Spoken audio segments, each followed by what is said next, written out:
श्रीनिवासवन्दित सुन्दरि माधवी चन्द्रसहोदरि हेममयी मुनिगणमण्डित मोक्षप्रदायिनि मञ्जुलभाषिणि वेदनुते पङ्कजवासिनि देवसुपूजित सद्गुणवर्षिणि शान्तियुते जय जय हे मधुसूदनकामिनि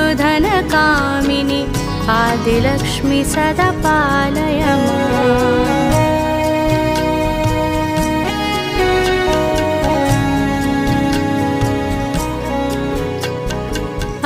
कलिकल्मषनाशिनि कामिनि वैदिकरूपिणि वेदमयी क्षीरसमुद्भव मङ्गलरूपिणि मन्त्रनिवासिनि मन्त्रनुते मङ्गल